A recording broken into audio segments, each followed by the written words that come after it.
sort of another frowny one. And we have another chin muscle called mentalis, and mentalis is actually going to protrude the lower lip. So here's someone forming mentalis. Here's Michael Jackson doing it. You can tell when people are using their mentalis, unless they have a beard, because you get this puckering of the chin. That's the indication that you're activating mentalis. Okay, another muscle of facial expression that doesn't really do much in terms of facial expression is called the buccinator. This is your cheek muscle. And the action of this one is keep your cheek tight. So it doesn't really do much in terms of facial expression, but it is very important for things like eating. So you need to keep your cheeks in a certain tension so that while you're eating, things don't fall out into the vestibule of the mouth. This is going to originate on another sort of fibrous connective tissue back here called the pterygomandibular raphe.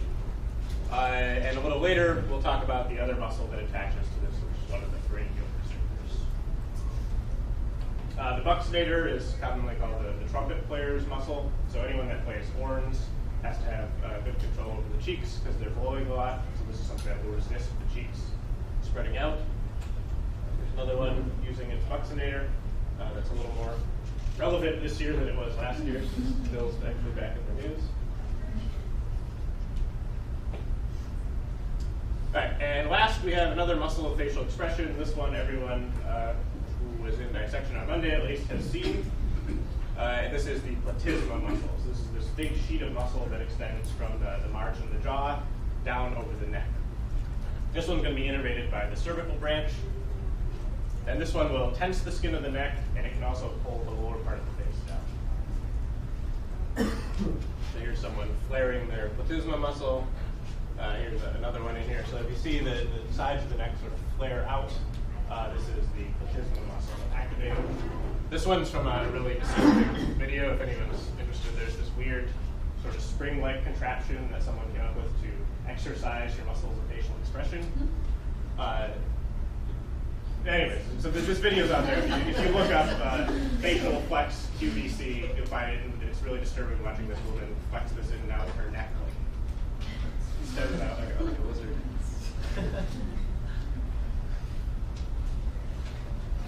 All right, and our last few muscles are those that act on the ear. So as humans, we don't really do much in terms of moving our ears, but we do still have these muscles.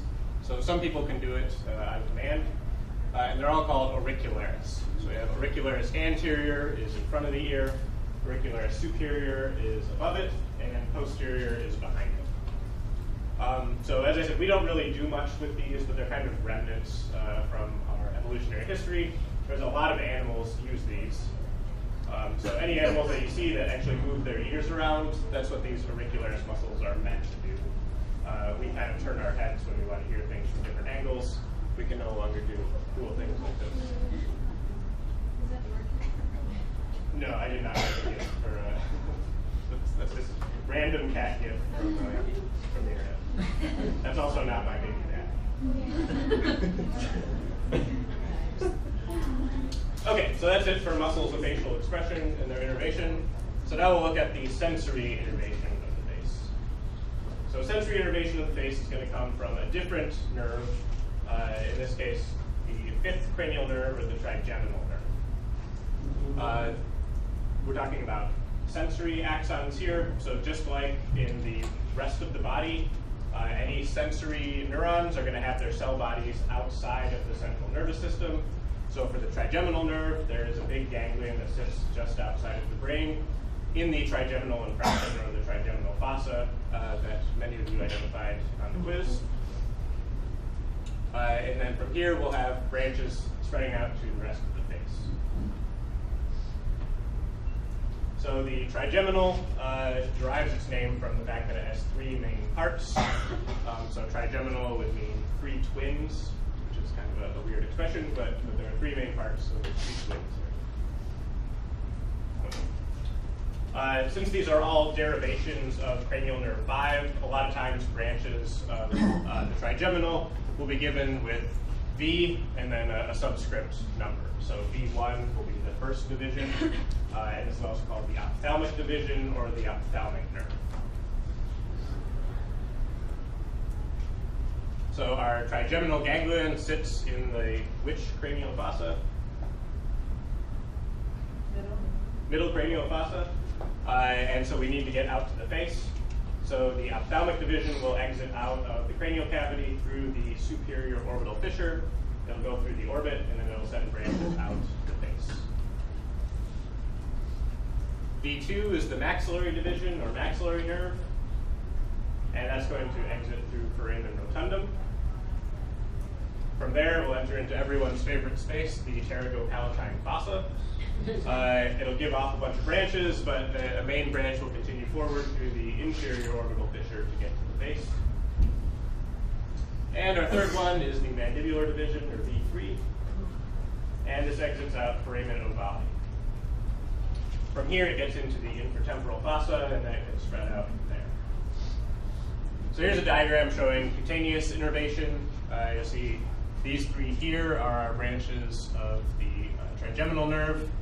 The neck and part of the ear is going to be primarily cervical plexus, and then the back of the head, as well as the back of the neck, are going to be dorsal range. Okay, so now we'll go through each of the different named branches of these divisions on the face.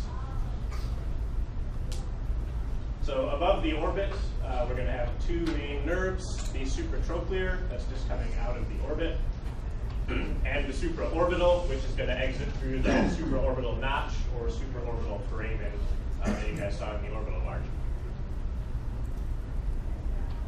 Coming out onto the external surface of the nose, we have the external nasal. That passes at one point through the nasal cavity to get here. Near the medial palpebral ligament, we're going to have the infratrochlear nerve poking out of the orbit. And on the opposite end of the eye, we have the lacrimal nerve. So these are all branches of the ophthalmic division. Our branches of the maxillary division are shown here.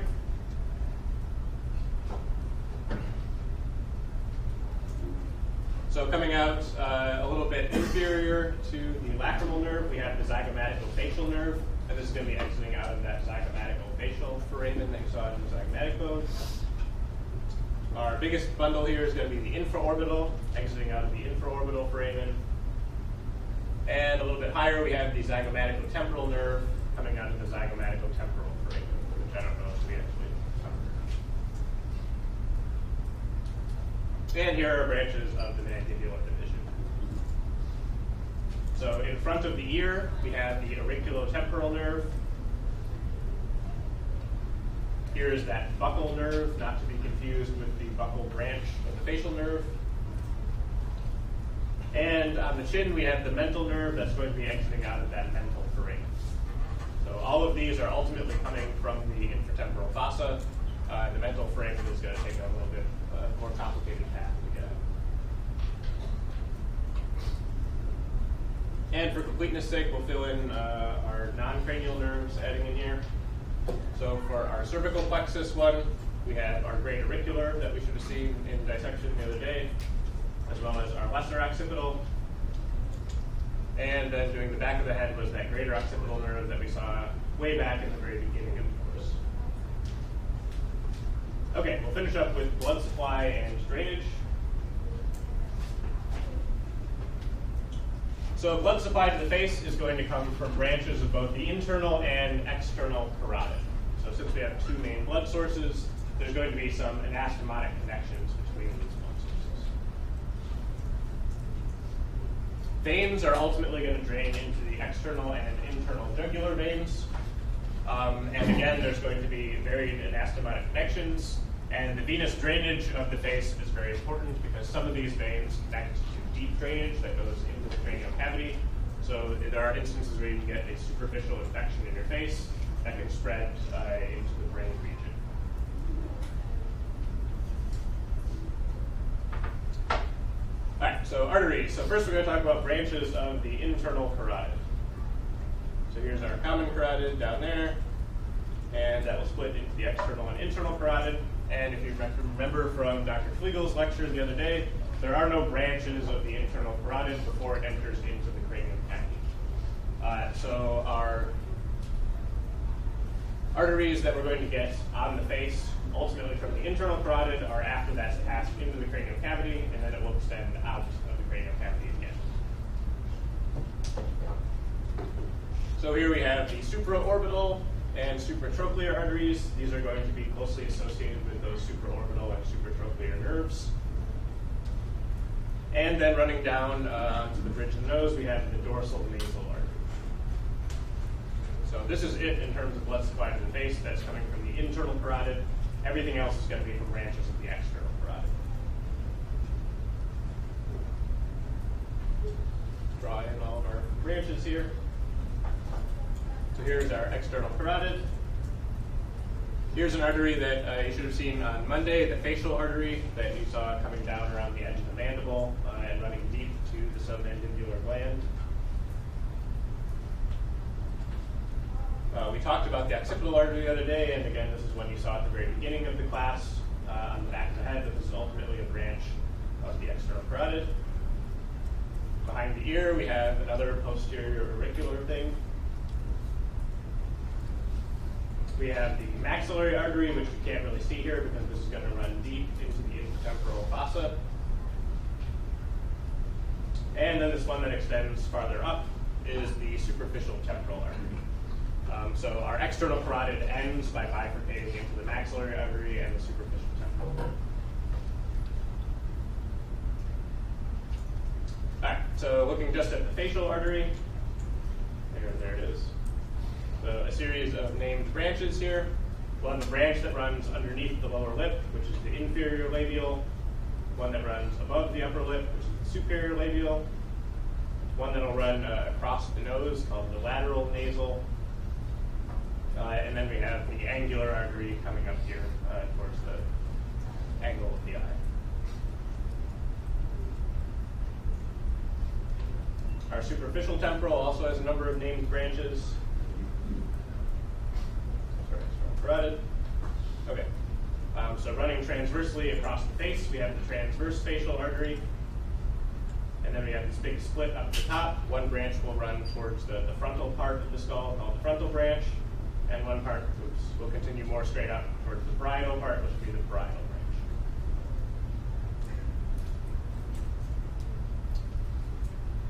branch. Okay. And that maxillary artery, I said, dives deep into the intertemporal fossa, but some branches from that are going to make their way back to the surface. So there's our carotid, here's our maxillary artery.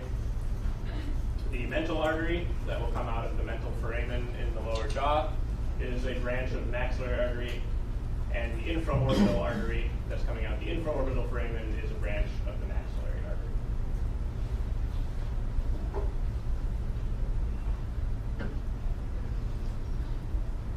Okay, so anastomoses, our internal carotid branches are shown in kind of a pink, our external in red. So here we can see we have them very close to one another near the angle of the eye. So this is going to be an anastomosis between the angular artery, which is a branch of the facial, and the dorsal nasal artery, which is ultimately a branch of the internal carotid. We can have another one up on the forehead between our supraorbital and supratrochlear, and the frontal branch of the superficial temporal.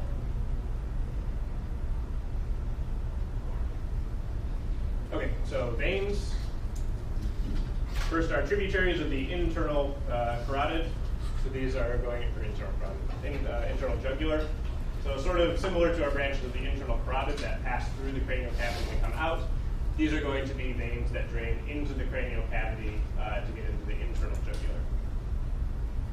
So these include the angular vein and the supratrochlear and supraorbital veins.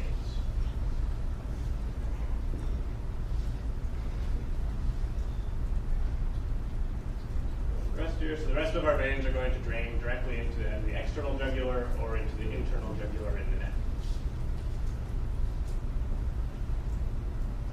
All right, so here's our internal jugular. Here's our drawn-in external jugular. We have behind the ear again a posterior auricular vein. In front of the ear and behind the mandible, we have the retromandibular vein. And the retromandibular vein divides into an anterior and a posterior division. So our external jugular is going to be when the posterior division of the retromandibular and the posterior auricular veins come together, they form the external jugular vein. The facial vein will be responsible for draining much of the anterior part of the face. And when the facial vein and the anterior division of the retromandibular vein join up, that's called the common facial vein, and then that will drain into our internal jugular. Okay, we also have a maxillary vein still deep in this area. We have our same superficial temporal vein with a transverse facial branch.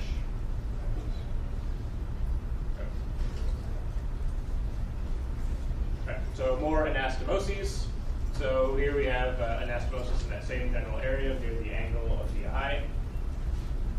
It's going to be between our angular vein and our facial vein. We can also get another one up near the forehead, between our supratrochlear and supraorbitals, and the frontal branch of the superficial temporal vein.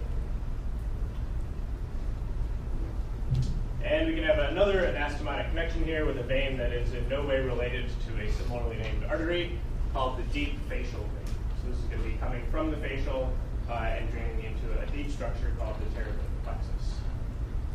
So here's a more schematic drawing of this. So you can see that a lot of these superficial veins are indirectly connected with this structure up here called the cavernous sinus, which is a big blood sinus right in the middle of the cranial cavity.